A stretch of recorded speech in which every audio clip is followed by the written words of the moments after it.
बिस्मिल्लाहिर्रहमानिर्रहीम। आज रजबुल मुरज्जब की 27वीं रात है। काफ़ी सारे दोस्त अहबाब ने आज की रात की इबादत और कल के दिन के रोज़े के मुतालिक पूछा है। उसके मुतालिक चंद गुजारिशात अर्ज करूँगा। सबसे पहली बात ये कि इस रात की इबादत और अगले दिन के रोज़े के हवाले से हम कुरान से रहनुमाई लेंगे।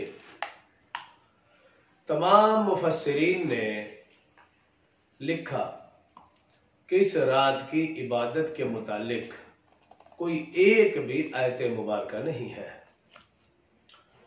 इसी तरह तमाम मुफस्सिरीन ने लिखा कि 27 रजब के रोज़े के हवाले से कोई एक भी आयत मुबारका नहीं है। कुरान के बाद हदीस मुबारका से रहनुमाई लेंगे तो तमाम मुहद्दिसीन ने लिखा कि इस रात की इबादत के मुतालिक कोई एक भी हदीस मुबारका नहीं है। इसी तरह 27 रजब के रोज़े के मुतालिक कोई एक भी रसूलुल्लाह सल्लल्लाहु अलैहि वसल्लम का फरमान नहीं है। कुरान और हदीस के बाद हम रसूलुल्लाह सल्लल्लाहु अलैहि वसल्लम की जिंदगी देखें तो रसूलुल्लाह सल्लल्लाहु अलैहि वसल्लम की पूरी जिंदगी इस बात की गवाह है कि आपने इस रात को न ही कोई खास इबादत का एहतमाम किया और न ही अगले दिन रोजे का एहतमाम किया।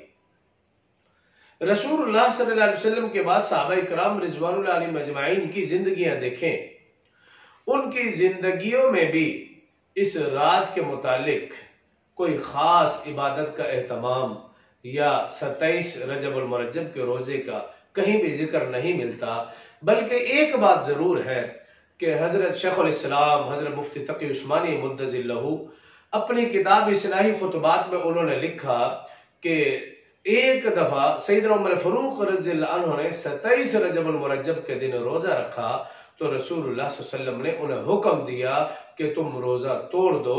सैयदना उमर फारूक रज़ियल्लाहु अन्हु ने रोजा तोड़ दिया।